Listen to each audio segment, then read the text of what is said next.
Jill Caldera here, and I am with Gerard Torchio with On the Fly Appraisals. Thanks for being here today, Gerard. I really appreciate it. Can you tell us a little bit about yourself and how you got into the appraisal business?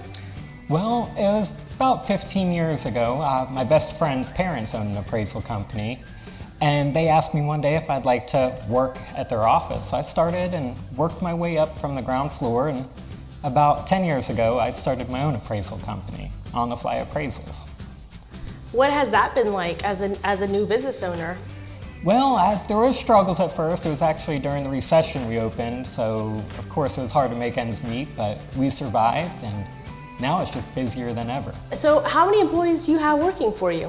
There is 4, including my wife. She does our order processing, and we're located right here in central Lakeland. Okay, so tell us, what's a day in the life of an appraiser? Well, it usually starts off, I'm out in the field doing appraisal inspections, and then about halfway through the day we come back to the office and we're typing up and researching reports until the early night. You say you do inspections, so are you a home inspector too? No, not a home inspector. Our appraisal inspection, we typically go out, measure the property, take photos, write down notes. We're not as thorough as a home inspector would be. Okay, is there certain things that you might look out for, like a home inspector? I'm looking for anything that would be a health or safety risk typically. What are the main things that you come across often?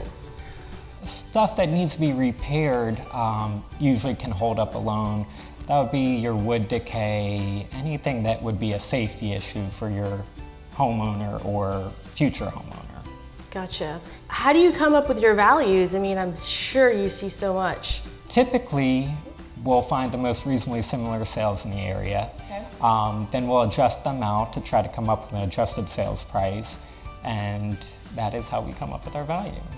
Well, you know, today's consumer is online, and between property appraisers and Zillow says my house is worth, $1 million. How do you overcome that objection with homeowners?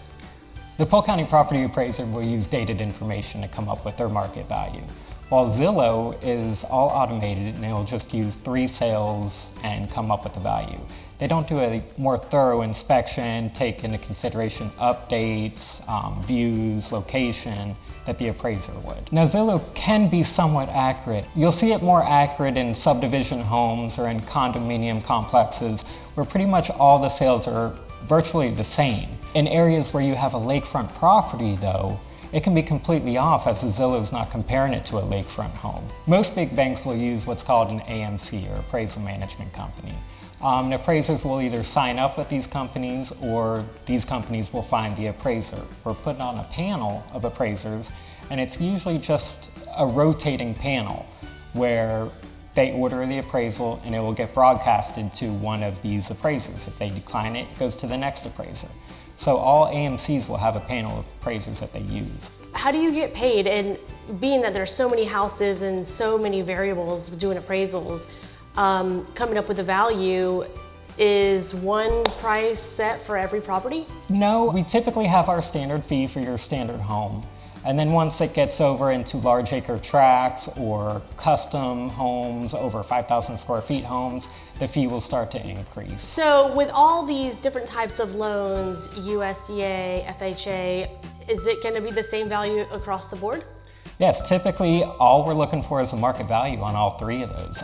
The only difference between them is we might perform a more thorough inspection for your FHA or USDA loan. But at the end of the day, the market value is the market value. So all 3 of them should have the same. Okay. And I know that all the guidelines are ever changing. Is that difficult for you? We do go to continuing education to refresh up every 2 years on new guidelines and standards that may have come out. Now that spring season is here and we know it usually picks up, is it really that much slower or busier different times of the year? Well, typically there is the slowdown. It lasts from about Thanksgiving to about February, tax season. But then it picks right back up and it's going probably better than it has last year. That's a good indication because with all the headlines that we see on the news, you just don't know what.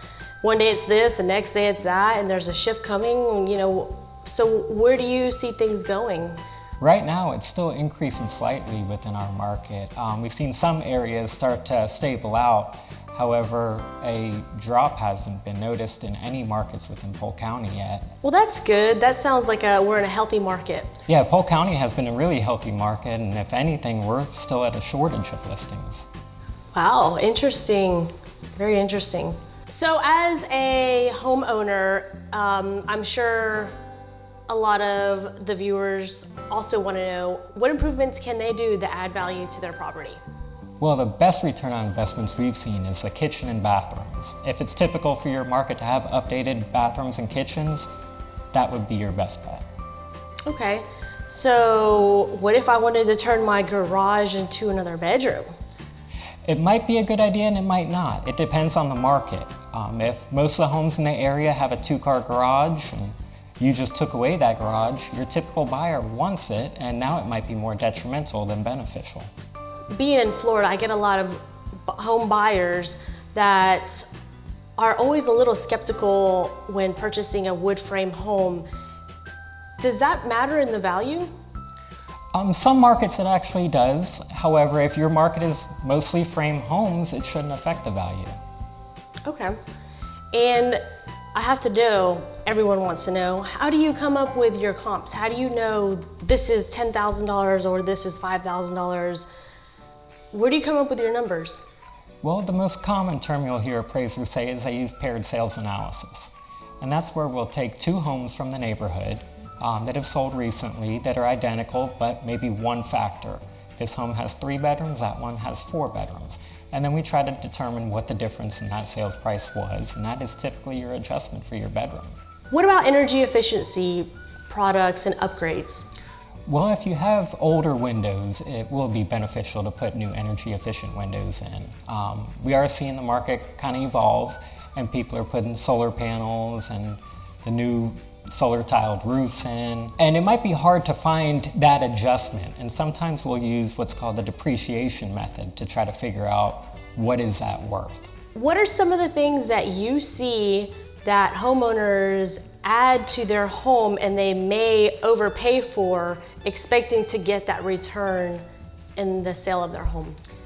Some of the most common items are high-end security systems, water softeners, some of those things that it makes them more comfortable. However, it's something hard for us to be able to prove has value. That's a lot of valuable information. Thank you so much. And I hope that helps, the viewers understand a little bit more, about their home or anything that they may be looking at. Where do people find you? They can find me online at ontheflyappraisals.com or 863-617-9999. Great. Thanks, Gerard.